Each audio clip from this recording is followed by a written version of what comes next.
এনার্জির মধ্যে কিন্তু অনেকটা পরিবর্তন এসেছে। দেখতে পাচ্ছ এস অফ ওয়ান্ডস আর এস অফ প্যান্টাকলস এসে গেছে, মানে তিনি কিন্তু এবারে যদি শুরু করেন, তার মধ্যে এটাই চলছে, আমি এবারে শুরু করতে চাই এবং এবারে যদি শুরু করি তাহলে একদম একটা স্ট্রং বন্ডিং নিয়ে শুরু করব। এই বন্ডিং এর মধ্যে কিন্তু আমি আর কোনো ফাঁক রাখতে চাই না, উনি আর ফাঁক রাখতে চাইছেন না তোমাদের মধ্যে।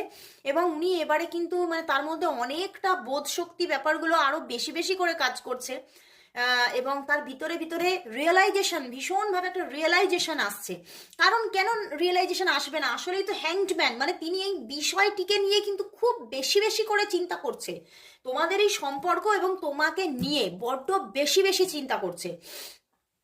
এবং দেখো টেন অফ ওয়ান্ডস, মানে এত বেশি চিন্তা করছে, মানে মানে তার মধ্যে কিন্তু আমি আজকে ফিলিংস এর ওভারফ্লো বলবো না, থটস এর ওভারফ্লো হয়ে যাচ্ছে। মানে সে মানে তার মধ্যে এমন একটা জিনিস চলছে, আমার একেই চাই, চাই চাই, আমার এই মানুষটি আমার চাই, তো এই রকম একটা থটস এর ওভারফ্লো হয়ে যাচ্ছে।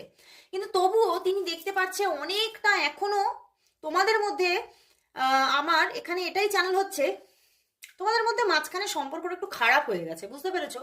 তোমাদের মধ্যে হয়তো অনেকটা দূরত্ব এসে গেছে হতে পারে, বা অনেকের মিসআন্ডারস্ট্যান্ডিং বারবার বারবার বারবার মিসআন্ডারস্ট্যান্ডিং হয়ে হয়ে সেখানে কিছুটা হলেও একটা তিক্ততা এসে গেছে, যে একটা সম্পর্কের মধ্যে যে একটা মধুরতা থাকার কথা সেইটা কোথাও একটু কম আছে।